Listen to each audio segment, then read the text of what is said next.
Another day, another new development in the immigration debate. Yeah, today Attorney General Jeff Sessions announced he's overturning an immigration ruling that recognized domestic abuse victims eligible for political asylum. With new reports seemingly every single day on this issue, what's fact, what's fiction, what's being overstated? Here's Carla Holt. We've heard from our country's Attorney General. People don't want to be separated from their children. They should not bring them with them. Now a chance to hear from the other side of the immigration debate, including Sarah Brennes with the Advocates for Human Rights. We've seen the headlines, we've seen the hashtags. We were hoping to separate fact from fiction. What is the situation regarding children and their parents trying to cross the border? The zero tolerance policy is saying there will be no distinctions. Everyone is going to be routed to this criminal prosecution, and as a result are separated from their children because they're prosecuting the adults and saying that the children can't be with them in this criminal prosecution. Sarah says it's simple. The administration toughened their policy and their approach to families with children. Parents at this point, instead of being detained with their children, they're being separated from them altogether. And for a lot of these families, the very reason that they were fleeing their countries was to protect those children. And now they're left powerless to do that and being subjected to prosecution. How many children are we talking about who are being put into this position?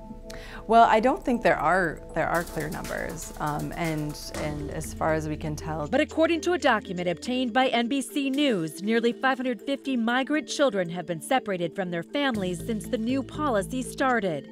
Note that is not the 1,500 missing children misrepresented more than a month ago. Those children, reports later clarified, had crossed the border on their own. Also today, another announcement from the administration. Just today, we are hearing that the administration is proposing converting some of their military bases into tent cities, we are told, for children who are in this very situation. What would you say to that proposal from the administration and for their decision to create these temporary tent cities for these children? It goes against all of our commitments to human rights, to protecting children. And while Sarah describes the children she sees in this very predicament as courageous, she also warns sweeping policy changes can have lasting personal impacts. It changes them and separating them further from their families, who that's all they have, really can have a lasting impact on their mental health, on their success, their ability to engage in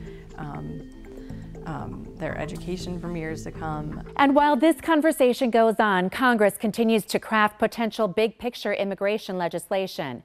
Just today, Speaker Paul Ryan told fellow Republicans the president supports a compromise measure, and Congress will get its chance to vote on a couple competing immigration proposals next week. Back to you.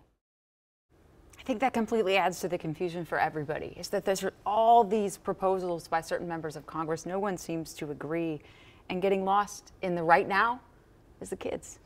And also, today, the Department of Justice can make decisions about asylum, and so Attorney General Jeff Sessions said we'll no longer accept asylum seekers who are coming here to flee from gangs or domestic abuse. Right. Which is a whole other thing. Yep. So, yeah, it's something that's going to be developing with this Congress, and we'll have to keep our eyes on it, and we will. But